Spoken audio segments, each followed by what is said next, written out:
요한계시록 3장 마지막 구절인데요. 지금 소아시아의 7개의 교회를 향한 예수님의 그 메시지 저희가 함께 나누고 있는데 오늘이 몇 번째 시간인가요?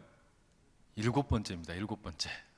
그러니까 소아시아에 있는 7개 교회를 향한 예수님의 말씀의 이제 마지막이라고 할 수 있겠죠. 자, 첫 번째 교회 이름은 뭐였습니까? 에베소. 두 번째는요? 서모나. 세 번째는요? 버가모. 네 번째는요? 두아디라. 사대, 빌라델비아, 그리고 마지막 오늘은 라오디게아. 이렇게 순서대로 되겠습니다. 뭐 좀 몰라도 괜찮습니다. 모르면 어떻습니까? 뭐 그냥 또 읽다가 또 생각나면 되고 잊어버리면 또 읽으면 되고. 그래도 들을 때는 또 그래도 함께 우리가 같이 나누고 공부하면 좋잖아요, 그죠? 오늘은 그래서 라오디게아라는 이 위치에 있는 교회에 대해서 함께 살펴보려고 그러는데요. 우리 그림을 한번 보시고 위치부터 한번 보시죠. 우리가 제일 먼저 출발했던 동네에는 이 그림에서 왼쪽 제일 아래에 있는 에베소라는 동네에 있는 교회였습니다. 거기서 이제 위로 올라가요. 에베소에서 서모나 해안가로, 또 버가모 역시 해안가에 있는 도시고, 거기서부터는 이제 육지 내륙 쪽으로 동남쪽으로 내려옵니다. 두아디라, 그리고 사대 교회, 그리고 지난주에는 빌라델비아, 그리고 이제 라오디게아는 어디 있어요? 오른쪽 귀퉁이에 있네요. 그죠? 그러니까 이 모양새가 이제 약간 타원형의 모습으로 이렇게 위치하고 있는데, 오늘은 라오디게아 마지막 이 교회에 대해서 함께 살펴보려고 합니다. 자, 그러면 우리 라오디게아 교회에 대해서 예수님께서, 천상의 예수님께서 어떻게 말씀하시나 우리 14절 말씀 함께 같이 읽어보겠습니다. 14절입니다. 시작. 라오디게아 교회의 사자에게 편지하라. 아멘이시요 충성되고 참된 증인이시요 하나님의 창조의 근본이시니가 이르시되. 자, 라오디게아 교회에 대한 이제 예수님의 말씀이 이제 주어지게 되는데, 그러면 이제 이 교회에 대해서 알기 이전에 교회가 위치한 이 동네에 대해서 먼저 알아볼 필요가 있잖아요. 라오디게아라는 동네, 이 동네의 이 어떤 도시를 살펴보게 되면, 우리가 지금 이 살펴보고 있는 이 소아시아에 여러 도시들이 있지만 그 중에서도 아주 가장 부유한 도시 중에 한 곳으로 알려져 있습니다. 특히 이 예수님 오신 후에 한 60년경에, 그러니까 기원 후 60년, AD 60년경에 이 도시에 커다란 이 뭡니까? 지진이 있었대요. 그러니까 지진이 일어나면은 뭐 지금도 그렇지만 과거에도 지진이 일어나면은 이게 피해를 복구하고 회복하려면은 어마어마한 자금이 필요했겠죠. 그런데 이 도시가 얼마나 부자였냐면 그 폐허가 된 도시를 재건하는 데 있어서 로마 정부에 또는 다른 동네에다가 우리 돈 좀 주십시오라고 말을 하지도 않고 자기네들이 가지고 있는 돈을 가지고서 이 도시를 다 정비를 해버렸대요. 엄청난 거죠, 그러니까, 그죠? 지난 우리가 그 도시 앞서 또 이 빌라델비아 교회도 그 지진을 한번 만났다 그랬었죠? AD 한 10년경에 그 지진을 만나가지고 이 동네는 아주 이렇게 네. 그래서 그런 어떤 이 사건이 있었는데, 라오디게아 교회가 지진을 만났는데 이 지진을 복구하는데 자기들 돈 가지고 다 했을 정도니까 엄청난 거죠. 우리가 지금 얼마 전에 이 포항에 지진 난 거 전체 뭐 정부에서도 그렇고 여러 많은 사람들이 도와주고 이렇게 이제 회복하라고 이렇게 격려하고 있지 않습니까? 근데 자기 돈으로 했다 그러니까 대단히 큰 부자죠. 게다가 여기는 이제 뭐 상업이나 무역이나 이런 것들이 많이 발전을 했는데, 특히 이제 뭐 탄광도 많이 있었고 무슨 뭐 옷을 만들어서 파는 것도 잘했고, 그다음에 특히 여기 라오디게아에서 유명했던 것 중에 하나가 의약품이랍니다. 의약품, 당시의 의약품, 어떤 이 동네에 사람들이 아플 때 먹는 뭐 약이나 뭐 이런 거 있을 거 아니에요? 이런 것이 유명한 동네였다라고 알려져 있습니다. 이 사도 바울도 골로새서 2장에 보면은 자기가 이 라오디게아에서 선교를 했던 것으로 이렇게 언급이 되어 있습니다. 그러니까 사도 바울의 여정에 있어서도 낯설지 않은 곳입니다. 그런데 이런 그 라오디게아라는 도시에 위치한 이 교회에 대해서 이제 예수님 말씀을 하시는데요. 이 교회를 향해 말씀하시는 예수님의 모습이 어떻습니까? 세 가지로, 방금 우리가 읽었던 14절에 보면 세 가지로 묘사가 되어 있어요. 첫째는 뭐라 그럽니까? 아멘이시다.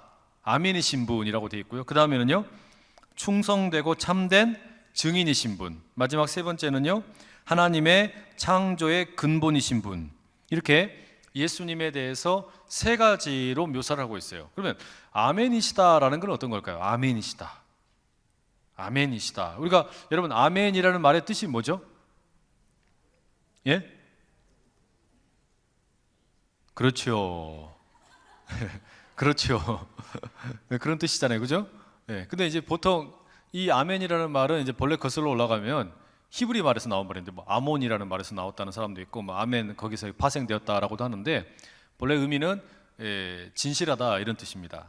그러니까 하나님에게 아멘이신 하나님 이렇게 쓰곤 했어요. 하나님을 가리켜서 아멘이신 하나님. 그걸 이제 우리말로 번역할 때는 진실하신 하나님 이렇게 번역을 했습니다. 그러면 천상에 계시는 예수님을 가리켜서 아멘이신 분이라고 이야기했다라는 건 어떤 의미일까요? 예수님이 진실하시다 이런 의미겠죠. 그런데 예수님이 진실하시다라는 의미는 우리가 좀 곱씹어 볼 필요가 있어요. 예수님이 진실하시다라는 말은 예수님께서 스스로도 진실하시지만 또 어떤 의미가 들어있는 거냐면 예수님은 모든 구약의 말씀이 완성이 되는 분이시지 않습니까? 그러니까 예수님 안에서 하나님의 앞선 모든 약속들, 언약들 이런 것이 다 어떻게 됐다는 거예요? 성취되었다라는 의미에서 예수님이 아멘이 되신다라는 말씀이에요. 예를 들어 여러분, 오늘 우리 수요일날 이 추운 날씨에 예배 자리에 나오신 우리 성도님들에게 하나님께서 너무 이쁘니까, 성도님들이 너무 이쁘니까 1인당 그냥 뭐 한 100억 정도씩 이렇게 선물로 주시겠대요. 그럼 어때요? 아멘! 아멘 하시잖아요. 아멘. 그러면 이건 좀 너무 그러면 터무니없으니까 그냥 조금 현실감 있게 하나님께서 오늘 이렇게 예배에 나온 여러분이 너무 귀하니까 나갈 때 그냥 한도가 한 500만 원 정도 되는 신용카드 긁을 수 있도록 주신다. 어때요? 이거 훨씬 더 그냥 피부에 화가 돋죠. 이 정도면 크리스마스 선물로 따봉 아닙니까? 그러면은 그 신용카드 속에는 뭐가 들어있는 거냐면은 하나님께서 약속하신 것이 이루어졌다라는 것에 뭐가 돼요? 진실함이 들어있는 거잖아요. 이제 이게 언제 확인이 되냐면 그 카드 가지고 가가지고 백화점에 가서 긁으면 확인이 되는 거예요. 이게 긁으면 확인이 되는 거예요. 거기 딱 긁었을 때 잔고가 부족합니다. 이러면 어떻게 돼요? 이거 망한 거지 이제. 그러나 이거 긁었더니 뭐 막 괜찮다. 어때요? 그러면 그 카드가 아멘이에요. 그 카드가 예수님이 그렇다 이 말입니다. 예수님이 아멘이시다라는 말은 하나님께서 구약에 아브라함, 이삭, 야곱, 또 이스라엘의 모든 사람들, 다윗 이 사람들과 맺었던 그 모든 언약들이 예수님 안에서 어떻게 됐다는 거예요? 이루어졌다. 그 진실하다 이런 의미예요. 그래서 아멘이신 예수님. 그 아멘이신 예수님 또 한편으로는 예수님을 뭐라고 묘사하냐? 참되시고 충성되고 참된 증인이신 분. 이제 이렇게 또 묘사를 해놨죠. 두 번째가 예수님을. 그러면 예수님이 충성되고 참된 증인이다. 여기 이제 초점은 증인이라는 말인데 예수님이 증인이라는 말도 예수님이 증거를 하시는데 뭘 증거하실까요? 예수님이 증거하실 때 누구를 증거하시겠어요? 결국은 예수님을 보내신 하나님을 증거하는 거겠죠. 그러니까 예수님을 보내신 하나님을 증거하는 증인이십니다. 그리고 그것은 달리 말하면 예수님께서 선포하셨던 내용을 사복음서에서는 뭐라고 말합니까?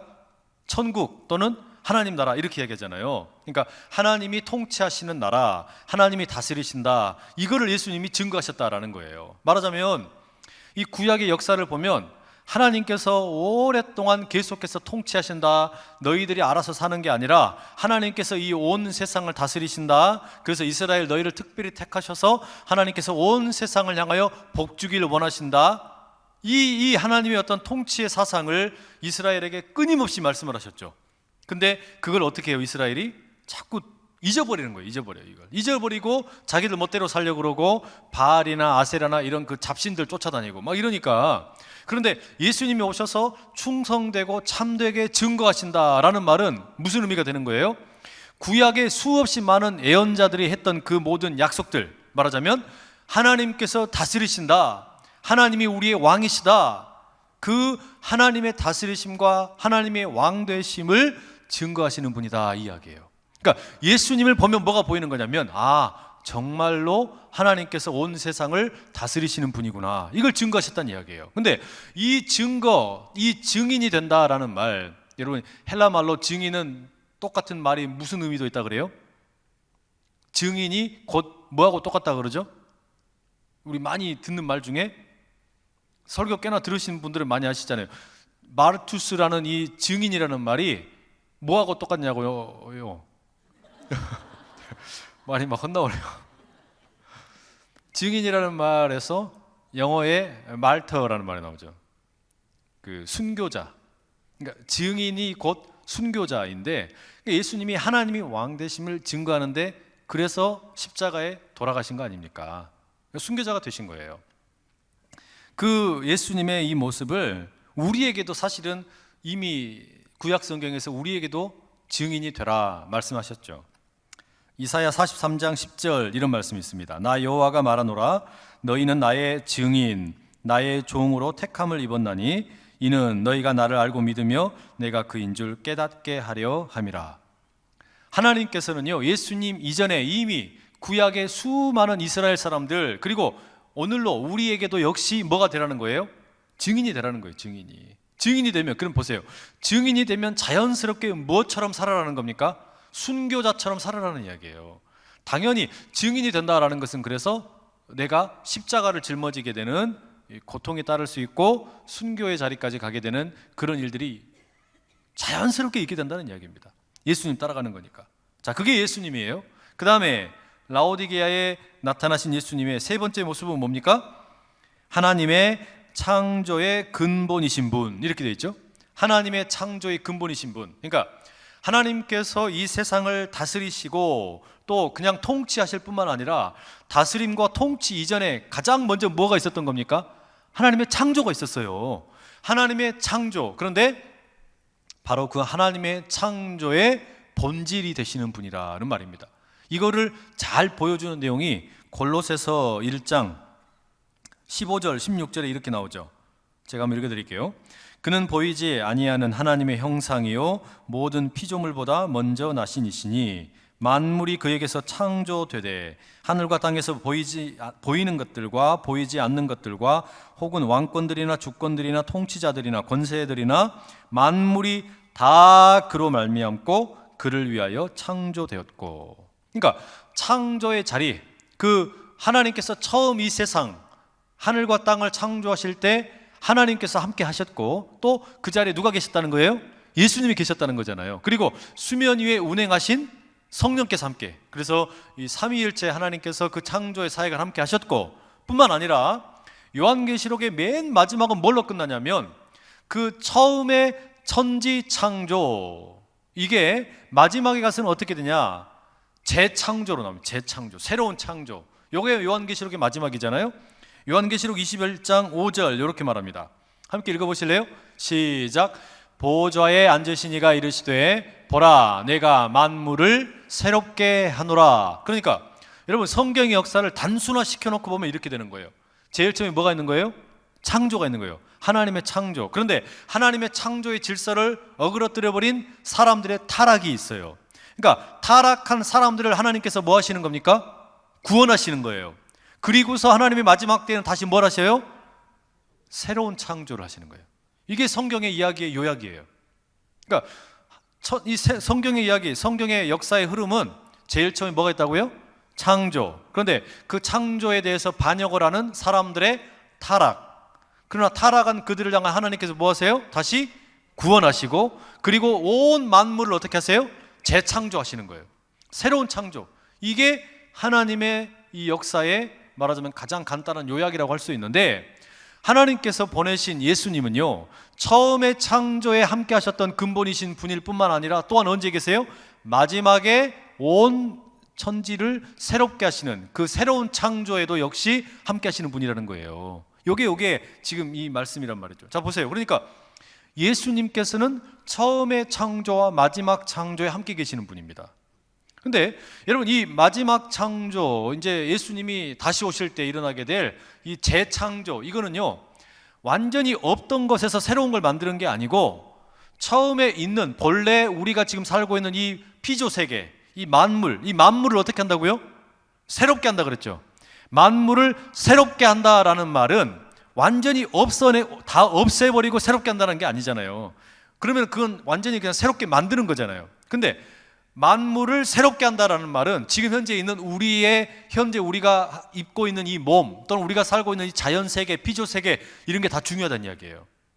그러니까 현재 내가 내 몸을 잘 관리하는 거, 그리고 우리가 살고 있는 이 지구촌, 또 뭐 우리 자연 환경, 광덕산, 또 뭐 안산천, 화정천, 이런 동네를 잘 관리하는 거, 이게 다 뭐냐면요 하나님의 재창조에 우리가 참여하는 사역이에요. 이 창조 세계를 잘 지키는 게. 그러니까 본래 여러분, 그 하나님께서 창조를 하시고 아담과 하와를 그 피조 세계에 처음 딱 보내셨을 때 본래 왜 보내셨어요? 이들을 보내신 이유가 뭡니까? 하나님이 지으신 이 창조 세계를 돌보라고 보내신 거죠. 그러니까 어떤 목사님은 그렇게 얘기하셨어요. 하나님께서 지으신 온 세계를 뭐라고 부르냐면 하나님의 정원. 하나님의 정원이 이렇게 쫙 아름답게 꾸며져 있는데, 이 정원의 관리자로 사람을 보내셨다는 겁니다. 관리자로 보내셔서 필요할 때 가서 풀도 뽑고 또 열매들도 따먹고 관리를 하면서, 이게 하나님의 정원이야, 하나님의 정원을 아름답게 가꾸어, 이렇게 하나님이 맡기셨어요. 그런데 어떤 일이 생겨버려요? 그 관리를 맡겨놓은 정원사들이 하나님을 배반해버리는 겁니다. 예수님께서도 그런 비유를 드셨죠. 네? 포도원의 일꾼들의 비유를 드셔서 이렇게 말씀하신 적이 있었잖아요. 그래서 결국은 이 피조 세계가 망가지게 되었는데, 그러나 우리에게 지금 다시 그 정원사로서의 역할의 회복이 필요한 거예요. 이 은혜가 지금 말하자면은 우리에게 지금 요청되고 있는 겁니다. 그리고 이 라오디게아, 마지막에 이 소아시아 7개 교회 중에 마지막인 라오디게아 교회를 향하여 말씀하시는 예수님이 그렇게 묘사되어 있는 거예요. 첫 번째는 아멘이신 분, 그리고 두 번째는 참되고 충성된 증인이신 분, 그리고 창조의 근본이신 분, 이런 예수님께서 라오디게아에 말씀을 하세요. 그러니까 지금 이 라오디게아를 향하여 말씀하시는 예수님은 스케일이 엄청나게 크죠. 스케일이 어마어마하게 큰 분입니다. 자, 이 예수님이 그러면 라오디게아를 향해서 뭐라고 말씀하시냐? 15절 말씀 같이 함께 읽어보실게요. 15절, 16절까지 같이 읽습니다. 15, 16절입니다. 시작. 내가 네 행위를 아노니 네가 차지도 아니하고 뜨겁지도 아니하도다. 네가 차든지 뜨겁든지 하기를 원하노라. 네가 이같이 미지근하여 뜨겁지도 아니하고 차지도 아니하니 내 입에서 너를 토하여 버리리라. 자, 여러분, 라오디게아 교회에 지금 이렇게 이제 예수님께서 이렇게 아멘이시고 또 충성된 증인이시고 하나님의 창조의 근본이신 분인데, 이분이 라오디게아를 향하여 말씀하시는 내용에서 특징이 하나 있어요. 그게 뭐냐면 칭찬이 없어요. 다른 교회는 보면 대부분의 경우에 세 부분으로 이루어져 있었죠. 제일 먼저 칭찬 나오고, 그 다음에 책망, 나무랄 게 나오고, 그 다음에 약속의 권면의 말씀이 나오고, 이렇게 이루어졌단 말이에요. 근데 라오디게아 교회를 향해서는 눈을 씻고 봐도 칭찬이 없어요. 바로 뭐부터 나오는 겁니까? 책망이 바로 때려버리는 거예요. 바로 뭐라고 해버리는 겁니다. 그럼 뭐라고 그러시냐? 라오디게아에 있는 교회를 향해서 동일하게 7개 교회에 들려졌던 말씀과 똑같이 뭐라고 그러냐면, 내가 네 행위를 안다 라고 말씀하세요. 내가 네 행위를 안다. 네가 무슨 짓거리 하는지 내가 안다, 이러시는 거예요. 무섭죠? 여러분, 이게 무서워야 돼요. 이게 예수님께서 지금 교회를 향해서, 교회 하나하나를 향해서 뭐라 그러세요? 내가 너 무슨 짓거리 한다, 안다, 막 이러시는 거예요. 내가 안다, 막 이러시는 거예요. 그러면 여러분, 이게 어떻게 돼요? 이게 좀 무섭게 느껴져야 돼요. 겁이 나야 되는 거예요. 왜? 예수님께서 내가 몰래 했던 걸 아신대요. 내가 숨어서 나쁜 짓 했던 걸 다 아신다는 거예요. 그래서 그 미국의 빌 하이벨스라는 목사님 계시는데요, 윌로우 크릭 교회 담당하시던 그 목사님이 쓴 책 중에 이런 제목이 있어요. 무슨 책이냐면 이런 책의 제목이 있습니다. 이런 제목의 책이 있어요. 네. 아무도 없을 때 당신은 누구입니까? 정확하지 않은데, 아무도 보는 사람이 없을 때 당신은 누구입니까? 아마 그런 제목의 책이었던 것 같아요. 그게 그러니까 뭐냐면은 당신이 아무도 보는 사람 없을 때, 근데 누구는 본다는 겁니까? 하나님 보신다는 거예요. 그게 당신의 모습이라는 거예요. 하나님께서 네 행위를 안다라고 말씀하실 때 이것은 우리에게, 교회로 부름받은 우리에게 경고잖아요. 경고. 동시에 칭찬이 될 수도 있는 거고, 그렇죠? 행위를 안다라는 것은 그 행위를 보고 판단을 하시는데 한편으로는 그게 칭찬이 될 수도 있고 한편으로는 책망이 될 수도 있는 거예요. 근데 라오디게아를 향해서, 이 교회를 향해서 예수님께서 내가 네 행위를 안다라고 하시고서 나오는 이야기는 다 책망이다라는 것은 그만큼 이 교회가 문제가 많다라는 이야기예요. 근데 이 문제의 핵심이 뭐냐면 예수님의 말씀이 뭐라고 그러시냐면 이 교회에 대해서 너는 왜 차지도 않고 뜨겁지도 않냐 이렇게 얘기하시는 거예요. 여러분은 찬 것과 뜨거운 것 중에 어떤 게 좋으세요?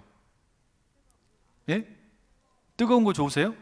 막 물도 막 팔팔 끓는 막 그런 물만 드시고, 국도 막 그냥 뜨끈뜨끈한 것만 드시고, 찬 거는 막 안 드시고 그러시죠?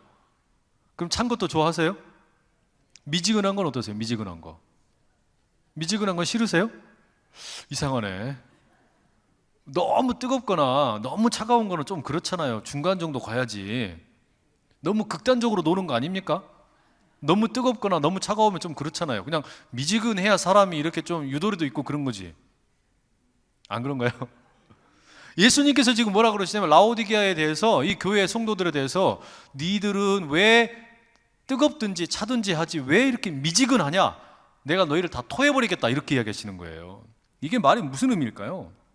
그러면 여러분 지금 예수님께서 뜨거운 것은 좋은 거고 차가운 것은 나쁜 건데, 뜨겁든지, 그러니까 확실하게 뜨겁든지 아니면은 차라리 아예 그냥 믿지 않은 것처럼 완전히 냉담하게 차갑든지 이렇게 하라는 이야기일까요?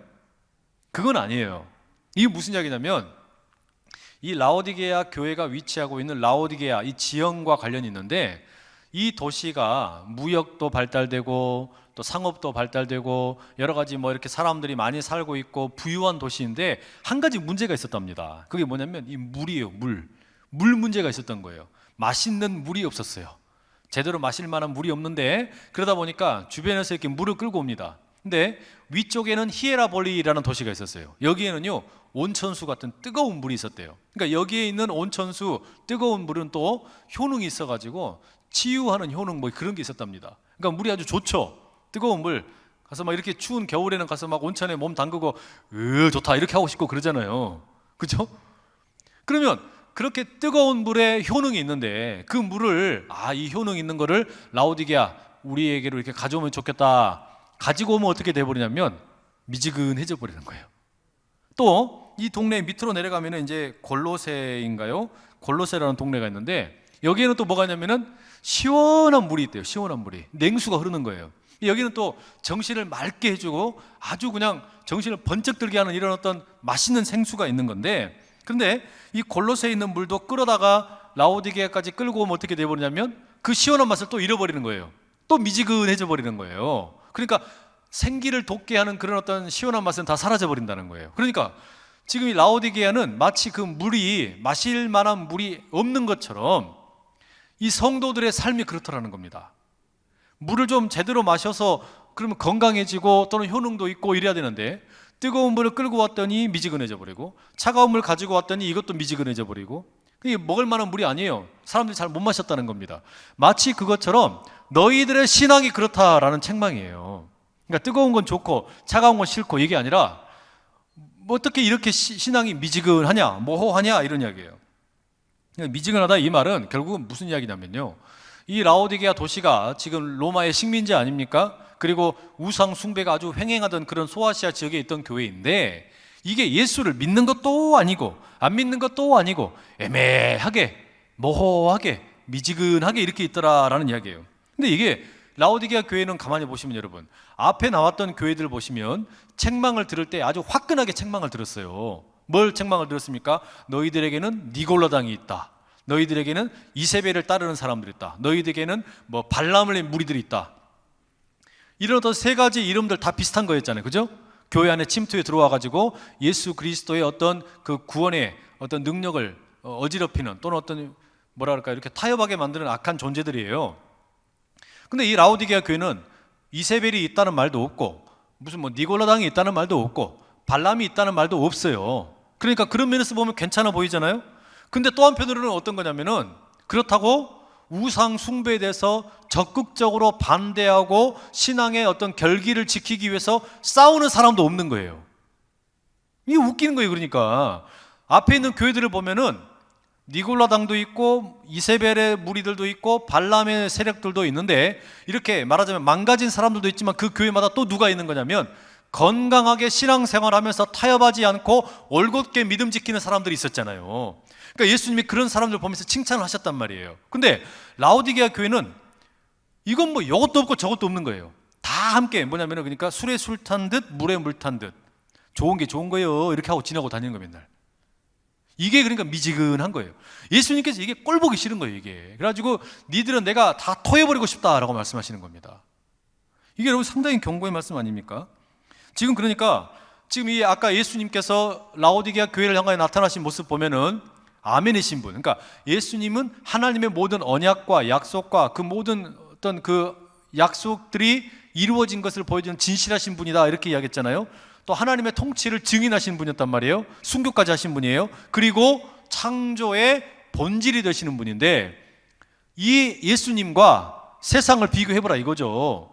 예수님 택할래? 세상 택할래? 도대체 어떻게 살래? 이건 물으시는 겁니다. 근데 사람들이 계속해서 좋은 게 좋은 거요 하고는 그냥 막 피해 다니는 거예요. 이게 갈팡질팡 하는 거죠. 여러분 배고프세요? 배고픈데 여러분에게 만약에 지금 여러분에게 선택이 있습니다. 짜장면 드실래요? 짬뽕 드실래요? 이렇게 물어봤어요. 그럼 뭐 드시겠어요? 이럴 때 짜장이든 짬뽕이든 딱 하나를 선택해야 되잖아요. 그죠? 근데 저는 그게 그렇게 힘들어요.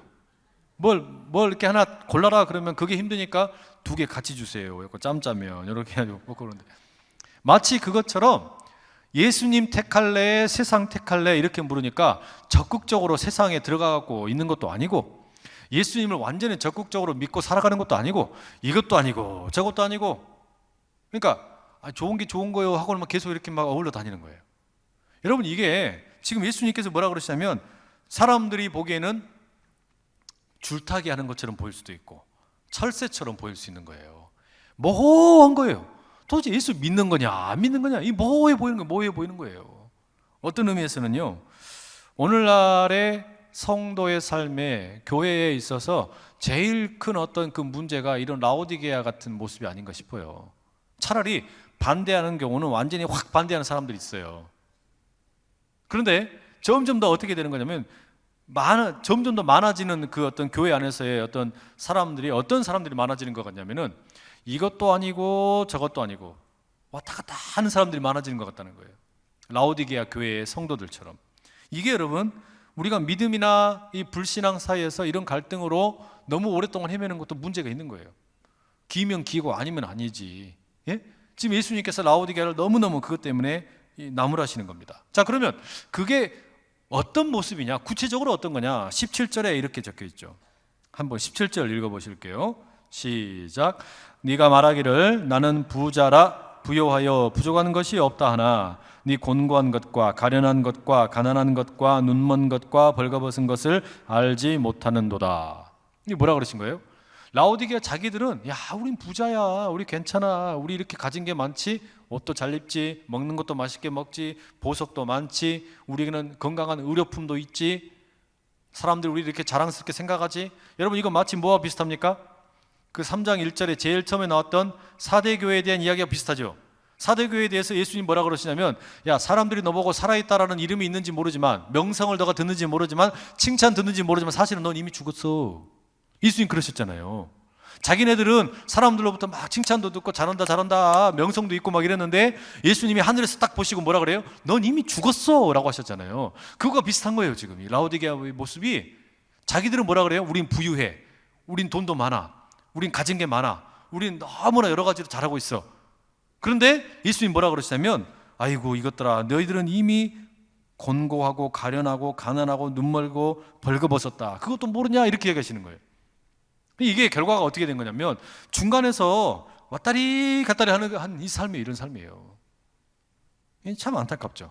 여러분 우리가 정치하는 분들도 가만히 보면 차라리 처음부터 완전히 그냥 딱 한쪽에 이렇게 있는 분들은 원래부터 그런 색깔인가 보다 이렇게 하고 이해가 되는데, 이리 갔다 저리 갔다 날마다 이렇게 왔다 갔다 하는 분들 보면 어때요? 안쓰러울 때가 있어요. 이렇게 보면은 그런 분들은 정체성이 혼란스러울 때가 있단 말이에요. 영 그러지 않습니까? 근데 밖에 있는 사람들이 성도를 보면서도 그렇게 물을 수 있어요. 당신은 도대체 예수 믿는 거요? 안 믿는 거요? 이렇게. 지금 예수님이 라오디게아에 대해서 책망하시는 게 그겁니다. 이런 표현이 호세아 12장 8절에도 나와요. 이런 말씀인데요. 에브라임이 말하기를 나는 실로 부자라 내가 재물을 얻었는데 내가 수고한 모든 것 중에서 죄라 할 만한 불의를 내게서 찾아낼 자가 없으리라 하거니와. 에브라임이 이 북이스라엘의 수도가 스스로를 가리켜서 뭐라 그래요? 나 부자야. 그리고 나는 얼마나 정직하고 깨끗한지 몰라. 내 스스로에 나에게 있어서 어떤 흠이나 이런 걸 찾을 수 있는 사람은 아무도 없다 이렇게 자랑하는 거예요. 마치 그것처럼 라오디게아 교회도 그런 거예요. 내가 뭘 그렇게 잘못했어? 나 이렇게 너무 많이 잘하고 있는데, 나 이렇게 부유한데, 이렇게 모든 면에서 내가 완벽한데. 근데 예수님 뭐라 그래요? 넌 가장 가련하다, 가난하다, 병들었다 이렇게 얘기하시는 겁니다. 안타깝죠? 여러분, 이게 우리가 돌아보면 이런 생각이 들어요. 교회가 무엇을 자랑해야 될까? 교회가 무엇을 자랑해야 될까? 우리가 가지고 있는 것을 자랑하는 거, 도대체 뭘 가지고 있나? 내가 자랑해야 될 게 뭘까? 가만히 생각해 볼 필요가 있어요. 우리가 여러분, 세상 사람들 우리는 이렇게 많이 가지고 있어요. 우리가 이렇게 돈도 많고요, 사람도 많고요, 숫자도 많고요, 우리에겐 이렇게 어마어마한 유명한 사람들도 있고 대단합니다. 우리에게 오십시오. 막 이렇게. 여러분, 그게 우리가 자랑할 만한 거예요? 아니에요.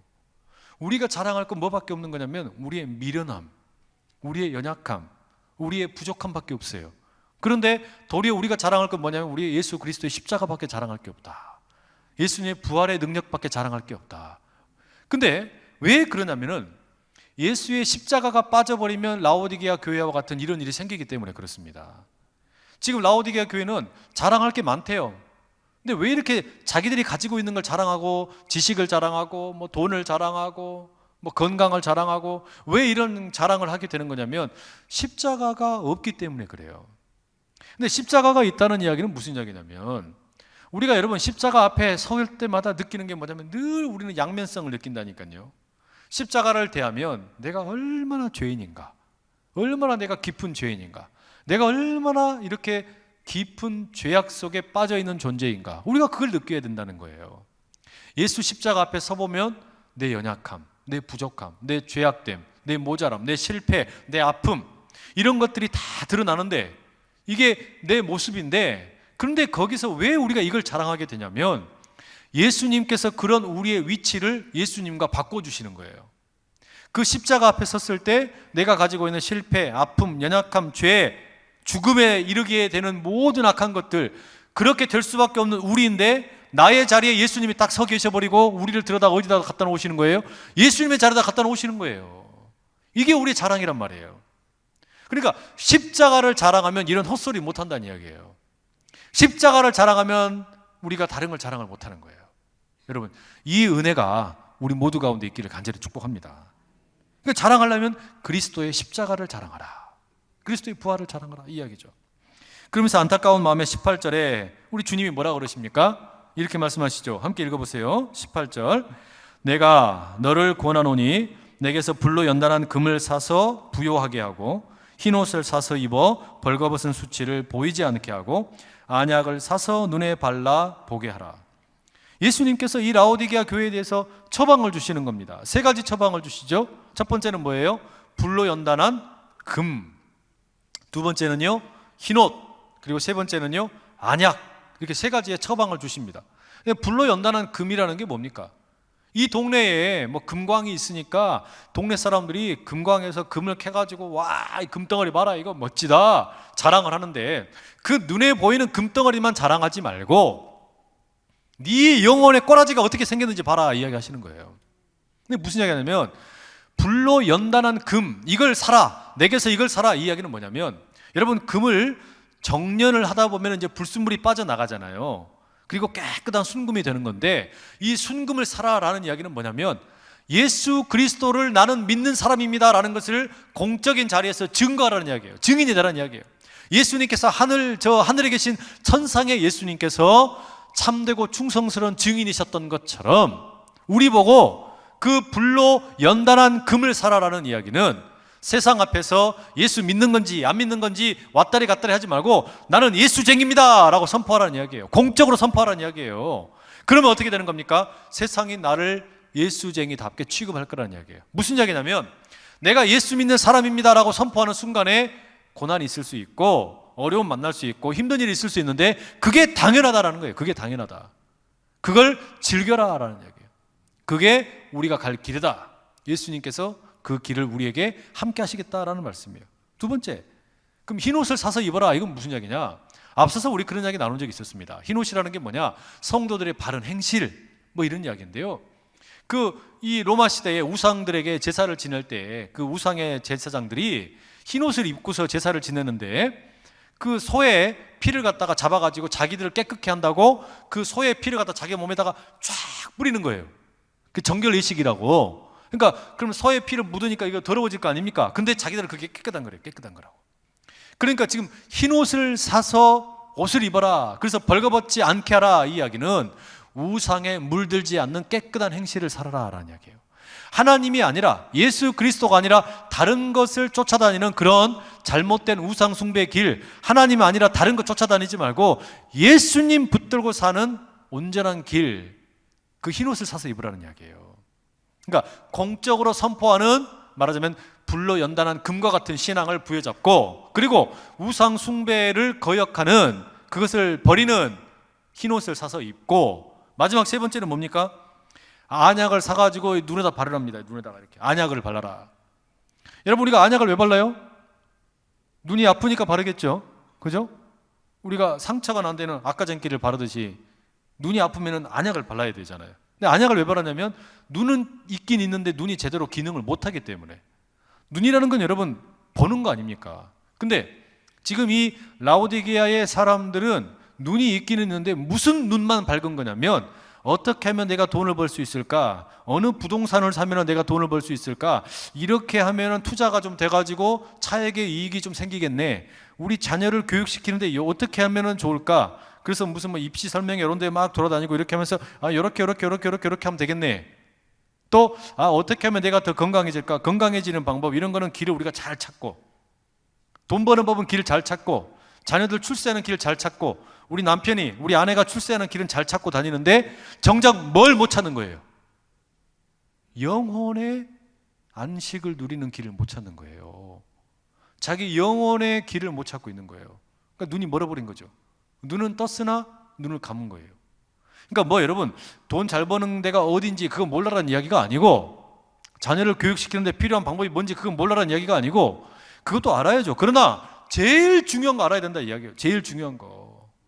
하나님께서 이 세상을 창조하실 때 예수 그리스도와 함께 하시면서 이 온 세상을 하나님의 걸작품으로 만드셨는데, 이 세상을 보면서 뭘 보라는 겁니까? 하나님의 섭리를 보라. 하나님의 아름다운 솜씨를 보라. 이 세상 가운데 곳곳에 깃들어 있는 창조자의 손길, 그 창조자의 숨결을 느껴라. 그거는 못 느끼겠냐? 이 묻는 거죠. 어디에서 돈이 나올지 그것만 찾아다니지 말고, 자녀를 어떻게 해야만 출세시킬지 그것만 보지 말고, 맨날 그냥 눈앞에 보이는 근시안적인 것만 보지 말고, 이 자연 피조 세계 가운데 예수님께서 창조의 근본이 되시는 분인데, 그러면 예수님을 알면 뭐가 보인다는 겁니까? 이 세상에 깃들어 있는 창조자의 이 손길이 보인다는 이야기예요. 그걸 좀 보라는 이야기예요. 그걸 보라고. 그러니까 안약을 사서 발라라. 여러분, 결국은 이 안약을 사라는 이야기는 치유와 함께 분별력이 생겨야 되지 않겠냐라는 말씀이죠. 이 분별력이 어디 있냐 이야기예요. 자, 이렇게 이야기하시면서 예수님이 19절에 뭐라 그러세요? 19절 말씀 읽어보겠습니다. 시작. 무릇 내가 사랑하는 자를 책망하여 징계하노니 그러므로 네가 열심을 내라 회개하라. 이 라오디게아 교회를 향해서 칭찬이라고는 눈을 씻고 봐도 없는데 딱 하나, 긍정적인 거 딱 하나, 요겁니다. 요거 뭐라고 되어 있어요? 이렇게 예수님께서 책망을 하시고 나무라시고 회개하라, 돌이키라 말씀하시는데 왜 이렇게 하신다고요? 사랑하기 때문에. 사랑하기 때문에 돌이키라고 말씀하시는 거예요. 만약에 예수님께서 이 교회에 대해서 관심이 하나도 없으면 어떻게 하십니까? 그냥 심판하시고 끝내버리죠. 야, 너희들은 끝났다. 너희들은 더 이상 내 몸으로서의 교회라고 불리울 수 없다. 떠나라 이렇게 하시면 끝나겠죠. 그러나 그렇게 하지 아니하시고 이 교회를 향해서 이렇게 책망의 말씀을 가슴 아프게 하신 이야기는 뭐냐? 사랑하기 때문이라고. 사랑하시기 때문이라고. 여러분, 그러니까 사랑하는 자를 향하여 잠언 3장 12절 이런 말씀이 있잖아요. 대저 여호와께서 그 사랑하시는 자를 징계하시기를 마치 아비가 그 기뻐하는 아들을 징계함 같이 하시느니라. 하나님께서 때때로 사랑하는 자를 징계하신다는 거예요. 아비가 아들이 어긋난 길로 가지 않도록 징계하는 것처럼. 그래서 지금 라오디게 교회를 향한 이 책망도 그냥 잘못했다고 나무라고 그냥 그렇게 끝나는 이야기가 아니라 돌이켜라. 내가 너를 사랑하는데 돌이켜라. 예수님 피로 값주고 사신 교회인데 돌이켜라 말씀하시는 거예요. 여러분, 그러니 사랑하시기 때문에 책망하시는 그 하나님께로 우리가 날마다 돌이킬 수 있기를 간절히 축복합니다. 자, 마지막 20절 함께 읽어보실게요. 20절 시작. 볼지어다 내가 문 밖에 서서 두드리노니 누구든지 내 음성을 듣고 문을 열면 내가 그에게로 들어가 그와 더불어 먹고 그는 나와 더불어 먹으리라. 그림 생각나시죠? 예수님께서 밖에 서 계시고 문을 두드리는 그림. 근데 밖에서는 손잡이가 없어요. 문을 열고 들어갈 수가 없어요. 안에서만 열 수 있어요.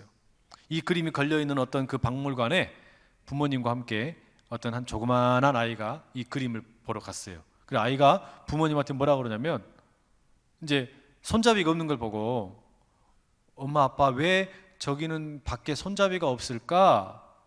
부모님이 글쎄 왜 그럴까 이렇게 물었더니 이 아이가 뭐라 그러냐면 아마도 저 집 안에 있는 사람들이 너무 재미있게 노니라고 자기들끼리 시끄럽게 떠드니라고 밖에 예수님이 와 계신 것도 모르는 거 아닐까? 이렇게 이야기했대요. 여러분, 우리끼리 흥청망청하다가 우리 안에 함께 계셔야 할 예수님이 안 계시는데, 정작 교회의 본질이 되시는 예수님은 안 계시는데 우리끼리 흥청망청하다가 문을 두드리고 계시는 그 예수님을 우리가 잊어버리고 있는 건 아니냐, 이런 말이잖아요. 라오디게아 교회를 향한 책망이에요. 너희들은 그렇게 뭔가 잘하고 있다고 부유하다 그러고 세상과 예수님 사이에서 왔다 갔다 하고 있는데 정작 예수님께서는 두드리고 계시는데 근데 거기에 귀를 기울이지 못하는 거예요. 안타깝지 않습니까, 여러분? 그러나 우리가 그 문을 열면 이 문은 교회의 문이기도 하고 한 사람 한 사람 성도의 문이기도 하겠죠. 우리가 그 문을 열면 우리 주님께서 오셔서 우리의 식탁의 주인 되시고 우리와 함께 더불어 먹고 마시며 우리와 함께 동행하시는 임마누엘 되신다라는 말씀이잖아요. 이 은혜가 우리 가운데 있기를 축복합니다. 자, 마지막 21절 22절입니다. 진짜 마지막인데요. 우리 함께 읽겠습니다. 시작. 이기는 그에게는 내가 내 보좌에 함께 앉게 하여 주기를 내가 이기고 아버지 보좌에 함께 앉은 것과 같이 하리라. 귀 있는 자는 성령이 교회들에게 하시는 말씀을 들을지어다. 이기는 자에게는 여러분, 이 이기는 자는 누굽니까? 어떤 자가 이기는 자예요? 우리가 소아시아에 있는 7교회 이렇게 이야기 들어보니까 예수님께서 지금 본격적으로 아직 이 사도 요한에게 계시의 말씀을 다 들려주시지는 않았지만 이 초대교회 당시에 핍박을 받으며 신앙을 지키며 살기 어려웠던 이들을 향해서 예수님께서 들려주시는 이 메시지 보니까 이기는 자 이야기하는데 누가 이기는 자입니까? 이만희를 믿는 게 이기는 자가 아니에요. 신천지에 들어가는 게 이기는 자가 되는 게 아니고 지금 이기는 자는 누굽니까? 예수님께서 말씀하실 때 귀 기울일지 않은 자, 예수님께서 책망하실 때 회개할 줄 아는 자, 예수님께서 기뻐하시는 것이 무엇인지 분별할 줄 아는 자, 주님의 말씀에 순종의 능력이 있는 자, 그가 여러분 이기는 자 아닙니까? 그래서 세상에 타협하지 않고 순전한 믿음 가지고 힘껏 살아가는 자, 바로 그가 예수님의 음성을 듣고 이기는 자가 되는 거란 말이에요. 그 이기는 자를 향해서 주님 뭐라고 말씀하시냐? 내 보좌에 네가 함께 앉아서 함께 다스리는 이 은총을 누리게 될 것이다. 예수님과 함께 왕노릇 할 것이란 이야기예요. 이 은총이 저와 여러분 모두 가운데 있기를 간절히 축복합니다. 여러분 이게 우리에게 신앙생활에 가장 중요한 이유 아닙니까? 이기는 자, 주님께서 그들에게 함께 동행하신다는 말이죠. 이 말씀을 부여잡고 귀 있는 자는 성령이 교회들에게 하시는 말씀을 들을지어다. 성령께서 오늘도 초대교회 때만 말씀하시는 게 아니라 오늘도 우리 모두에게 말씀하시는 음성인 걸 기억하고 주의 음성 가운데 귀 기울이며 나가고 승리하는 우리 모두 다 될 수 있기를 간절히 축복합니다. 기도하겠습니다. 사랑하는 아버지 하나님, 이 추운 겨울날 수요 저녁 예배 가운데 함께 모여 예배케 하시고 라오디게아 교회를 향한 주님의 음성 듣게 하시니 감사합니다. 사랑하시기 때문에 책망하시고 꾸중하시고 돌이키기를 원하셨던 그 주님의 마음을 우리가 헤아릴 수 있게 하여 주시고 세상과 주님 사이에서 왔다 갔다 하며 아버지는 미지근한 상태에 머무르는 신앙 되지 않게 하시고 온전한 믿음 붙들고 승리하며 살아가는 우리 모두 다 되게 하여 주시옵소서. 예수 그리스도의 이름으로 기도드립니다. 아멘.